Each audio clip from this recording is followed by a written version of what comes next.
The other movie I went and saw was The Imitation Game. Actually, originally I was pretty much just gonna call it a day after seeing The Boy Next Door, and my friend left after the movie, and I kind of was just sitting at the mall area, and I said, fuck it, I'm gonna go see The Imitation Game. I know it's playing right now, and I don't know how long it'll be playing. It's nominated for Best Picture. I'm trying to get around to seeing The Theory of Everything. That's the other movie my movie theater finally got. They usually do this right around the time that the Oscar nominations come out. They start playing the movies that are nominated for Best Picture, and this one's no different.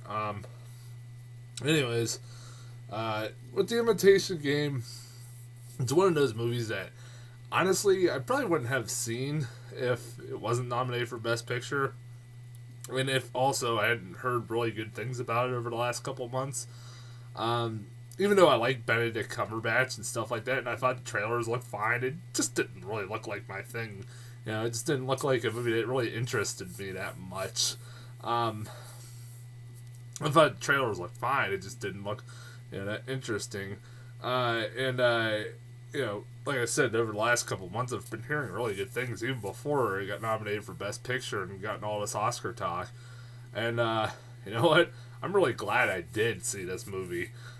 This movie is really, really good. Honestly, and I'm not joking here, out of all the movies I've seen so far that are nominated for Best Picture, I think this is my favorite. Yeah, this is my favorite so far. This is really good. Even though I like Birdman, and I'd rather see that win than like something like Boyhood or American Sniper. This movie was really, really good. And I think it was actually so far the best I've seen out of all the movies. I know Boyhood's probably gonna fucking win, and I'm not happy about it, but whatever. But Imitation Game was a really pleasant surprise. Benedict Cumberbatch is amazing in this movie. This is a breakthrough performance for him. I've liked everything he's done up to this point. I've only seen him in, Star Trek Into Darkness, and also the Hobbit movies, and also I remember he was in like stuff like August Osage County and stuff like that. And I've liked him every time I see him. I never watched Sherlock or anything, but I hear great things about that too. But he is amazing in this movie. He kind of reminds me what this character reminds me a lot of is like Jesse Eisenberg's Mark Zuckerberg in The Social Network, in that he is kind of an unlikable prick, but because of the actor that's playing him, he does bring sympathy to the character. And even though he is a lot more likable actually than Mark Zuckerberg was than in the Social Network, because of some of the shit he goes through, you get more of a backstory too about this guy. And Benedict Cumberbatch's acting is phenomenal. It's really good. His best performance in his career. Jesus Christ, this guy. I've heard people already said that they're sick of Benedict Cumberbatch. I'm not. I think he's a really good actor. He's just every time I see him in a movie, he gets better and better and better. I want to see more of him. I know he's like in everything now, but he that guy's got one. First off, that guy's got a hell of a fucking voice, man. Jesus Christ, like that's why he was so good as Smog. His voice was intimidating as shit. Like that was the first thing, even when he was playing Khan. I mean, I didn't like Star Trek Into Darkness that much, but that was pretty damn. Actually, I liked Star Trek Into Darkness until the last half, where it decided to be a remake of Wrath Khan. But yeah, he's really good. And Keira Knightley is good. It's just Keira Knightley, but like it's mainly the Benedict Cumberbatch show. Really, I mean nobody else is gonna get any Oscar nominations. He is only gonna be. Keira Knightley was fine. I never was a huge fan of hers, but she's not a bad actress. She's good in this. I like her chemistry with Benedict Cumberbatch. I thought it was believable. Going into this movie, I didn't know much about the story about the guy. I briefly new. I mean, I knew what from what I've seen in the trailers. What I like about this movie is that the trailers don't really show you everything this movie is about. It's like, if you watch the trailers, you just think it's about his building this machine to help break the code, the German code, and that's it. Which is awesome. And he ended up being the first guy. He ended up building the first computers, which is amazing. Like, that's pretty cool. Really, what this movie is about is the plights of the homosexuals back in the 1950s in Great Britain, and also because he is a homosexual in this movie. He's gay, and he's just although kind of like from the trailers, now that I think about it, they did kind of mention it one time or here. They don't really. It's not very prevalent, but it's prevalent in this movie about his homosexuality because he did get like charged for indecency after he helped win the war. He got charged with indecency and basically got discredited for everything, and he was lambasted and everything else. Ended up committing suicide. He ended up fucking. Oh my god, they had him. Oh, that scene at the end where. Oh god, that scene at the end where Keira Knightley goes to see him and he says that he's struggling to stand, and says they're making him take these hormones that basically chemically castrate him. I'm like, oh fuck me! Like, just the only reason is so that he can resist the urge of his homosexual urges. That's fucked up. And apparently, from what I've read, that is true. That actually happened. And that's fucked up, man. Like, that's what they used to do. They used to give them, like, two options, which are either spend time in jail or be chemically castrated. And he went the chemically castrated because he didn't want to go into jail. And some people might say, fuck it, I'll just go into jail. Honestly, I don't know. But it's fucked up.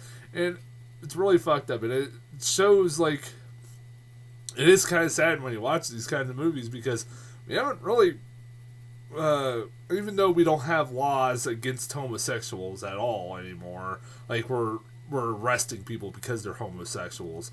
That used to happen in America, too. It didn't happen in Britain. If I'm correct, that used to happen in America, too. Pretty goddamn certain on that. But that maybe not I don't know if it's that extreme, I don't know.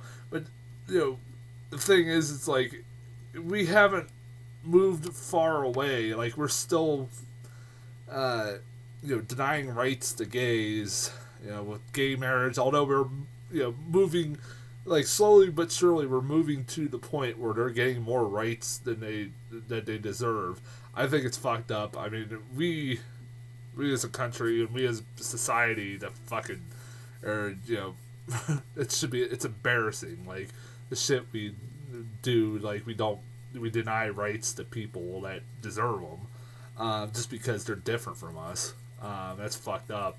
But anyways, also, I mean, it's sad because this guy got discredited for all the shit he used to do, or the amazing stuff he did, but now recently it wasn't until recently that he actually got some recognition.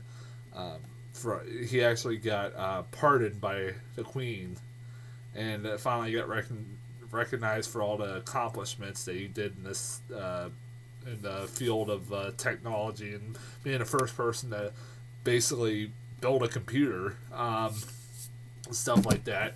I guess if there's one thing, if there was any complaints, is that it wasn't really until I got home where I started looking up any historical inaccuracies, which there are a bunch. Like, any fucking based on a true story movie, there are a bunch of historical inaccuracies in this movie, as you'll find out. Even though I've heard this is pretty true to the real guy, there's a lot of stuff that they make up. Particularly, the biggest one, in my opinion, was the fact that apparently, this movie tries to make it out like there was only like these Benedict Cumberbatch and like 3 other guys that he was working for that were trying to break the code, even though there was like thousands upon thousands of apparently people that were in the army trying to break this code, not just him. But he was the one that actually did get, was responsible, really. Also, some of the parts about towards the end were a little exaggerated. Also, there was a part in this movie where I was like, I'm pretty goddamn certain that didn't really happen. Like, how he ends up figuring out how to break German code. Let's just say he figures it out basically by talking to one of Keira Knightley's friends. And it's kind of like, yeah, I highly doubt that fucking really happened. I really do. There's moments I'm like, yeah, okay, that I guarantee that didn't really happen, and it didn't. Like I said, it's always kind of fun watching these movies, and then going and finding out what was didn't really happen and what did happen. And a lot of movies nowadays, there's a lot of sometimes the real stories are actually maybe a little bit better than the actual movie, which is really weird. Argo's a good example. Even though I love Argo, fucking watched it. Pretty much a lot of that shit was fabricated. There's a lot of shit fabricated in that movie. I remember even the King's Speech and stuff like that was another good example.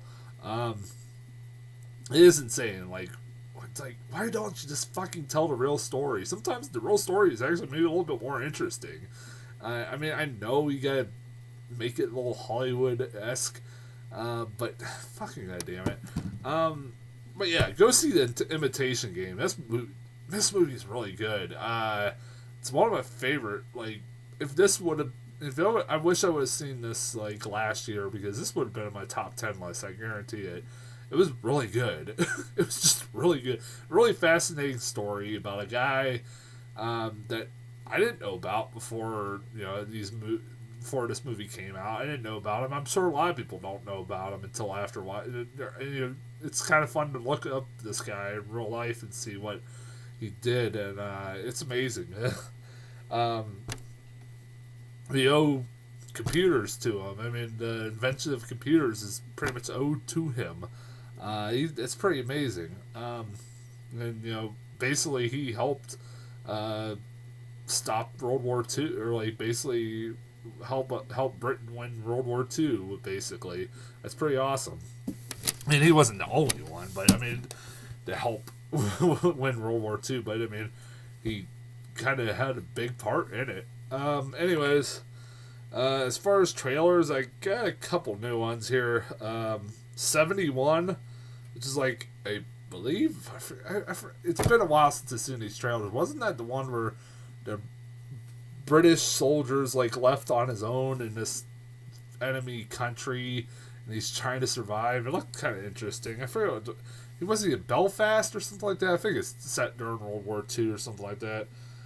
Danny Collins, Al Pacino is like a lounge singer. That could be kind of interesting. It's like, maybe this is like one of those movies I was watching. I'm like, this could be maybe like Al Pacino doing a good movie once again. I hope so. I love fucking Al Pacino. Who doesn't love Al Pacino? He's done a lot of shitty movies, but I still love Al Pacino. He's fucking Al Pacino. He's one of my favorite actors of all time. And I haven't seen him actually, think about it, I haven't seen him in a movie in a long time. Jesus Christ. Other than Jack and Jill, god damn it. Fucking damn it. It's kind of a new trailer for In the Heart of the Sea. It's basically almost the same kind of trailer I've gotten before, but it's a little bit different. Shows a little bit more scenes. That movie does look really good. From Ron Howard, his follow-up to Rush, which was a really good movie. And it's like the real story that inspired the book Moby Dick. It looks pretty damn good. And something called Mr. Turner. I don't know. It was something about a famous painter, a British painter. I really couldn't give two shits about it. It was all a bunch of indie movies that are probably going to be, critically acclaimed films and stuff like that. It's basically what I got. it wasn't no mainstream movies. Probably nothing that will probably play around here. I guarantee you. Like a lot of these movies are probably not gonna play around here, other than In the Heart of the Sea, and also got like the second exotic Marigold Hotel, which I know will probably play. But that's it with trailers. Anyways, I'm gonna get off here. I'll be back probably maybe Monday or Tuesday with a review here. I'm not sure what I'm gonna be seeing. It's my other friend's birthday is on Monday, and I'm gonna let them choose which movie. And I'm kind of thinking we're gonna maybe either gonna see Into the Woods or what was the other one? Theory of Everything, which I want to see anyways. I'm gonna try to get around to seeing anyways the next couple of weeks. But until then, I'll talk to you guys later.